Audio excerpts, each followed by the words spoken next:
Hello guys, I hope you all are doing well. So in this video, I'll be talking about GKS undergraduate application and the guidelines. And in this video, I'll be explaining the guidelines and making it easier for you to understand and to apply for this scholarship.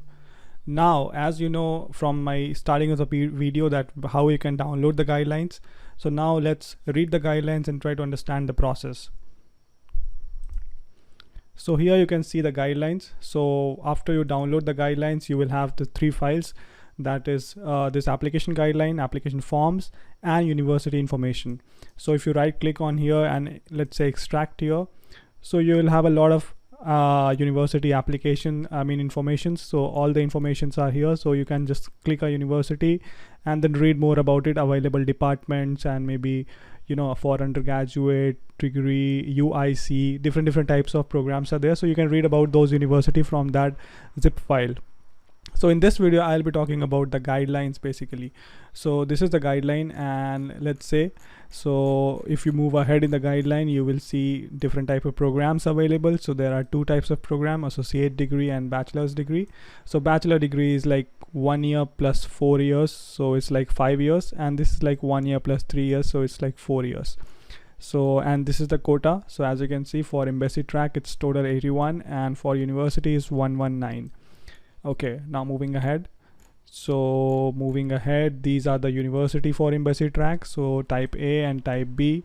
So type B is basically regional universities. So type A are like the university which are based in Seoul, and type B is like regional university not based in Seoul. These are university tracks. So university track, there are two types of categories, like three types of categories. So one is associate, regional, and UIC. I think GKS already announced UIC in their GKS graduate also. So that was the first time they announced with GKS graduate 2022.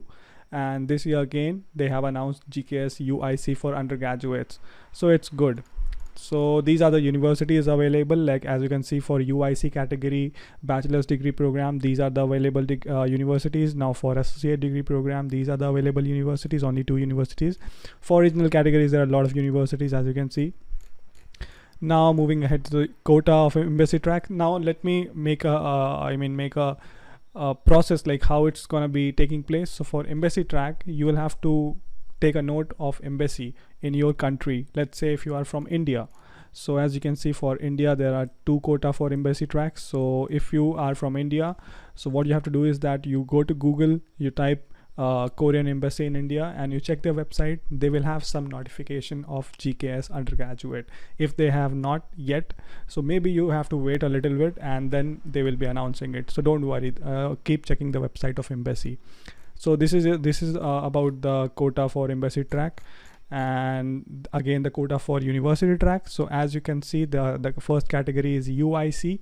So UIC have total 55 seats, and in which the different departments are also available. Like let's say if you have graduate, like let's say if you passed your high school, right, and if you want to apply for UIC program for software engineering, so what you can do is that you can apply for university. First of all, you should select a track, right? So let's say if I am a high school graduate, I want to apply for scholarship. So what I have to do is that I have to decide a track. So there are 2 tracks, embassy and university. Now I am interested in software engineering. So let's say first I select this track, that is university track. Now then there is another category, that is university industry corporation, that is UIC. So subcategory is UIC. Now I select the department, that is software engineering, and then see which university is offering this. So Ajo University. So now I'm gonna go to Ajo University website and then check whether they have announced this notification about GKS or not, and then check the website and then process and apply for the scholarship. So you have to select a track first, then you have to select a category, and then a department, and then a university, and then you have to apply to that. That's for university track. But if you are applying for embassy, then you keep checking the embassy website. They will be announcing the everything like processes and how to apply very soon, and then you can go ahead with the process. Now moving ahead, so these are the regional university and associate degree programs. So let's say if you are from India, so it will be somewhere here. So yeah, so these are the seats available. So I think you can read and you can get information about all these things. Now eligibility, everything is, I mean, it's clear from every year, it's same. So level of education, so as you can see, if you are applying for bachelor's degree, so you have to be graduated from a high school, at least from a high school, right? And if you are applying for associate degree program, then you have to be, I mean, it's same high school. So and yeah, this is one of the important points here. So if you have a bachelor's degree, you cannot apply. Okay, if you have a bachelor's degree and if you're thinking to apply for maybe the program again for bachelor's, then it's not gonna be happening. Then it's better you apply for GKS graduate. But if you are a high school graduate, then you can definitely apply if you have given your high school examination here and if you have your results and everything. And if you don't have your results that you are expecting to graduate, then you must be having your degree certificate by this date. Okay, so let's say if you have given your class 12th examination, I mean this year, and you haven't got your degree certificate yet, so still you can apply, but you have to submit your, I mean, final certificate by this date. So that's okay. Now moving ahead, one of the important thing that is to make you eligible for the scholarship is the grades. Now it's very clear and it's very, I mean, it's clearly written this year that you have to be having 80% or more, or to be ranked 20% or above. Now people ask, like, I mean, if they have, like, if you are writing your last 3 years of grades in your I mean in your application, right? So let's say if you are, I mean, last 3 years of your classes are 10th, 11th and 12th. Okay, so now if you have, let's say, 86% in class 12th and maybe 70% in class 11 and maybe 80% in class 10. So now you have to do, what you have to do is that you have to take an average of all these three. Okay, you have to sum it all, then divide by 3. So you will get an average, and if that average is more than 80 or maybe equal to 80, then you are eligible for this scholarship. It's not only about your class 12th examination, you have to write your 10th, 11th and 12th marks. Okay, so please note this point. So I have explained it clearly. You have to take an average, you have to see if it's more than 80 or not, and if it's more than 80, then you're sure you can apply for it. But if you don't have these all things, okay, you can still apply for this program. So what you have to do is that you have to convert your scales, like you have to marks out of your percentage or whatever you have to these scales. And if you have these scales, let's say if you have maybe out of like 4, that is 2.64 out of 4. Let's say if you use some websites like Scholaro or some other websites, I have already made a video on that, you can check out how to convert. So let's say if you're using Scholaro, so all you have to do is that first use it, then take a printout of Scholaro, and then go to a particular, I mean, your school where you actually studied, then make your principal or maybe your teachers to sign on it, like kind of approve it, and then you can submit Scholaro reports and you can write that Scholaro conversion grade in your application form. But if you don't have that, then you have to write your percentage. Now moving ahead, so yeah, I mean, it's the same thing written here. If you have a transcript which doesn't provide these information, then maybe you can submit an additional document explaining the marking criteria, what range of marks. I mean, if you have your CBSE class 10th report card, like previously there was a CGPA system. So if you have a CGPA system, and then there will be something like explaining how the CGPA system is working, then you can submit that document also. So what I'm saying is that you submit all the documents you have related to your mark sheets, maybe a scholar report, but scholar report should be approved by your principal or someone from your school with a proper stamp and sign. Now this age criteria, so I mean 25 years, that's obvious, but then maybe moving ahead, health restrictions. So I mean the person who has graduated Korean. So these are the basic things you can read, and I mean it's nothing special here. Maybe moving ahead. So yeah, as I told, like the process. So for embassy track, you have to check your embassy website and everything. Then the first round of selection will be done by the embassy. Then they will be recommending your application to NEED, and then the need will be, selecting your application, and then they will be sending your application to the universities, and then the university will select you, and then you will finally get the results. But in university track, you will be selecting a university and sending the applications to them, and then they will be finalizing your application, like checking, like let's say if you have sent you have sent your application to one university. Now that university will check how many students applied to them, and they will select the best students out of it, and then recommend those candidates to need, and then need will make the final selection.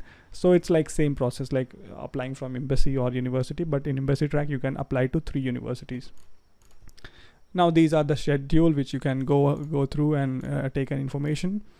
So these are the timetables, as you can see, announced by each Korean embassy. So now the guidelines are there, so maybe the Korean embassy in your country will be announcing the guidelines, their process soon. So you have to keep checking the information by mid-September, as you can see. Then the deadlines and everything, so embassy is set by the embassy, and then for university, so maximum is October 21. So I think you will have to keep checking the university where you want to apply to check the the notification for GKS undergraduate, and then if they have released the notification, you can go ahead and apply. So these are the deadlines where embassy will be announcing the first round of results by October 14. And then moving ahead, so let's say if you applied via embassy track, here is also important thing. Okay, so let's say if you apply via embassy track and you kind of failed, you didn't go through the embassy track. So as you can see, October 14 is the date by which the embassy is gonna announcing the results. So you still have like 1 week, 1 week, 7 days to apply for university track. So what you can do is that you can select a university, you can send your documents to any university till October 21. So that's an important thing you can you can make a note of. Now moving ahead, so let me make this clear that if you are watching this video, and if you watch this video completely, then I'm very sure you will understand the whole process very easily, because I'm explaining one by each step one by one and in very detailed form. So you don't have to watch too many videos. You just have to start working on your application. Now moving ahead, so again, if you like, after the selection there will be an oral interview. So this oral interview will be conducted by these dates. So it's all self-explanatory steps which you can read. Now moving ahead, so the documents to submit, if you can see the application methods and periods, method of submissions. So each embassy and university has their own application deadline. As I told, you have to check their websites. So must check the respective institute. So how you are gonna check it? By their websites, right? Now a method of submission, so embassy is gonna be deciding the first round of selection, but you'll have to stick to this guidelines in the second round of submission. So it's better to stick to these guidelines and prepare the documents accordingly. Now what are documents you need? Now form 1 you already have in the Word file which I showed. If you have this Word file, you have form 1 inside it. Form 2 you already have. Form 3 you already have. One recommendation letter, so you need one recommendation letter. So you have to go to a teacher and then make him write a letter for you, and then sign that letter, put in an envelope, and then give it to you. So I've already made a video on how to make an LOR, letter of recommendation. Then you can check that video, how to put your letters and everything. Now this form 5, which is just an agreement, and then personal medical assessment. So these documents are available online. You can just download and then fill it like an application form on Microsoft Word or any document editor. Now moving ahead, now this is an important thing, okay? And before going into important thing, let me drink something. Life's too short not to. So finally, now these documents, as you can see here, these are the documents which you have to apostille. Okay, now people ask me which all documents you have to apostille. So these are the documents which you have to apostille. What are the documents? Proof of citizenship, high school graduation certificate, transcript, graduation certificate. So let me explain one by one. Proof of citizenship document, if you are from India, okay, if you are from India, you can submit your birth certificate as your proof of citizenship. Then high school graduation certificate, if you are from any board, maybe state board, CBSE board, or whatever board, you will get a passing certificate. And if you don't have the passing certificate, you can submit your mark sheets, like class 12th mark sheet. or you can get a bona fide certificate from your school stating that you graduated you graduated from this school in this year, and and you have completed your class 12th. So these kind of certificates you can submit as a high school graduation certificate. Now, what is transcript? Transcript is just your mark sheet. So you have to submit your 10th, 11th and 12th mark sheet in this. Moving ahead, the graduation certificate for associate degree program. So let's say if you're not applying for, maybe if you don't have it, then it's not a problem. Only 12th is important. Okay, now this is also not needed. Maybe this is also not required, and this is also not required. So these three things: first is citizenship proof, applicant and parents. Okay, then high school graduation certificate. So certificate means bona fide certificate, passing certificate for class 12th, only one certificate. Okay, that's so if you have, let's say for your proof of citizenship, one document plus your parents like mother father, two documents. Okay, high school graduation certificate plus one document. Okay, and then academic transcript of high school curriculum. So let's say last 3 years, so you have 3 documents. So total you need to apostille these 3 plus 3, 6 and 7 documents. All right, so it's very easy. So all you have to do apostille is just 7 documents. And how to apostille, where to apostille, I have already made a video on it. Please check it out. Now the last documents is like if you have topic or maybe English proficiency like IELTS, TOEFL, or maybe TOEIC, whatever exams, you can submit that. And then copy of award certificates and these things, and passport copy. So these things you don't have to be apostille, notarize anything. You don't have to do anything. Only you have to apostille these documents. So okay, now moving ahead. So these are the documents preparation. As you can see, documents need to be complete. These are not so important things. Now for embassy track, you have to submit 1 set of original documents and then make 3 sets of photocopy. Let's say if you have maybe you have apostille maybe birth certificate. Okay, so what you have to do is that you take that apostille birth certificate, you make 3 copies of it, and then that's all. So every documents you have to do like that. Let's say if you have written 1 personal statement, 1 application form and everything, you make just 3 photocopies of it. You don't have to apostille the other 3 photocopies or maybe sign or something. You just have to make 3 photocopies of your first set. That is for embassy track. For university track, just 1 original document, 1 original set which you are preparing.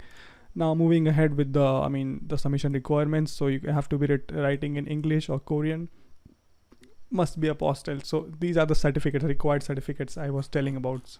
So here are the required certificates, as you can see. Now moving ahead, the documents, 1 apostille. Okay, 3 additional simple photocopies. See, I was telling simple photocopies. So all you have to do is that take simple photocopies of these things. So now moving ahead, maybe this thing is, what is this? Application for first round of selection. So maybe, yeah, these are the basic things you can read. There is nothing new and there's not so important things. Now, yeah, one of the most thing is like required certificate that is must be also okay. If application graduated from 3rd country, he can submit a graduation consular. Okay, so maybe if you have if you are from some other country, not from India, then if you don't have apostille, so you have to get a consular confirmation. Like Pakistan, if you are from Pakistan, you can get a consular confirmation from the Korean embassy in that country. So these things are there. And moving ahead, so again, the proof of citizenship, they have explained what actually they ask for. So birth certificate, as I told, and maybe if let's say if you are applying, you should give your birth certificate. But if your parents doesn't have birth certificate, maybe they can give maybe election ID, that is voter ID, or maybe passport. So these things can work. So for parents it's okay, but for you it's very important to give birth certificate with your parents' name on it. And some of students also say that their names are wrong, their parents' name are wrong. It's okay, as long as you have the document, you can give a affidavit or some kind of a legal document where it's saying that both the names belong to the same person. So it's okay. Now moving ahead, certificate of graduation. So as I was telling, like if you are so let's say if you have not received your class 12 mark sheet or passing certificate, then you can get a certificate from your school saying that you are in class 12 right now, you have given your board examinations, but you don't have your final certificate yet. So that kind of certificate also you can get, that is called expected graduation certificate. So I have a format of this in my Google Drive folder. So if you guys are interested, I mean, I have a lot of documents, formats, these kind of formats. So if you are interested, you can message me on Instagram. I will send you the Google Drive link on it, and then you can download the files and everything. And if you want this guidelines also, I have uploaded that in my Google Drive folder, so you can just download it. So moving ahead, provisional, I mean, these things are okay, as you can read it. Academic transcript. So again, I was telling that if it's like in percentage, you write as it is. But if you are converting, then as you can say, if like only valid when the high school university officially confirms it. So that's what I'm saying. You have to, I mean, if you are doing it on Scholarly or something, you have to get it approved by your school or maybe university or college or whatever. Now moving ahead, these things are, I mean, not so important. I mean, you can read it and understand it. So maybe moving ahead. So yeah, I mean, yeah, both embassy and official name. Put the official name of course, like if you are applying to a university. So what this means is actually is like, let's say if you're applying to SNU, that is, a full form is Seoul National University. So you don't have to write SNU in the application form, you have to write the full form of the university. So these kind of things are written here. Then applicant's English name must match the name of their passport. So it's obvious that the name should be, I mean, it should be same everywhere, because visa and everything will be done right. Now once you have made the sets of your document, you have to make a label like this.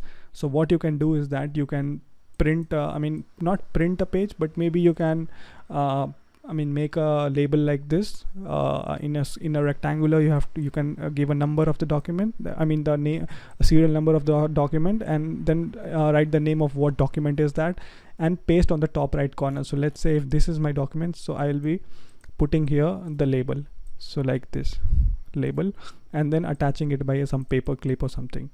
So you can attach a label like this on your application documents.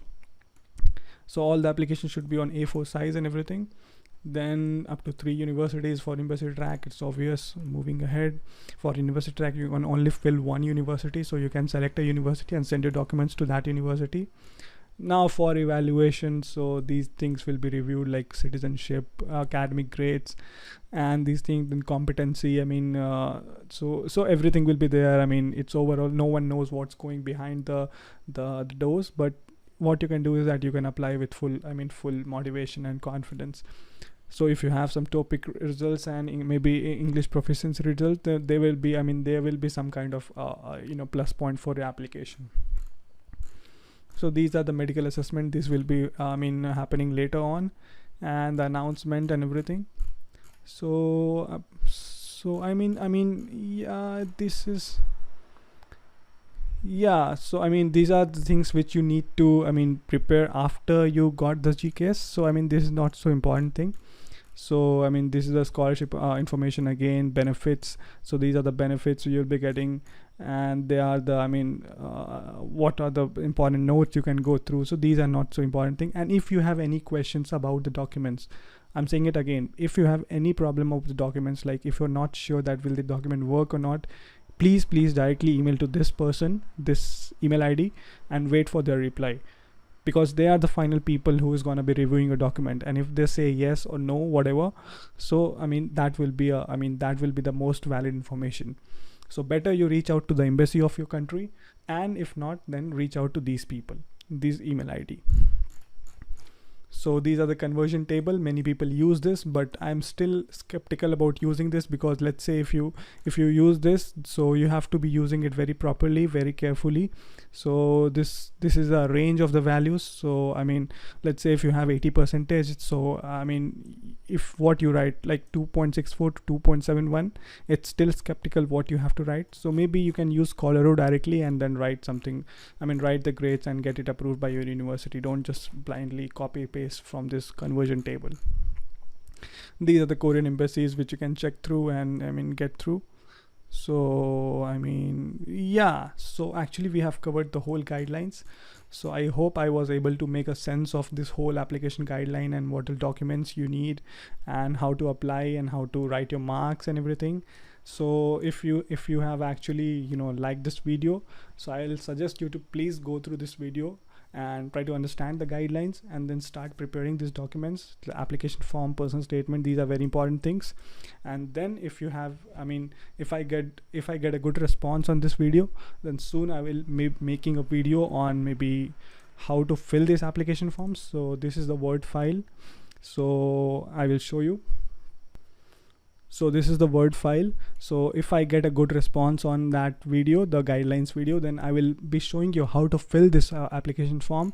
So please share that video, please like that video, and I hope you all get successful in this application. So thank you, and please like and share and subscribe. Take care.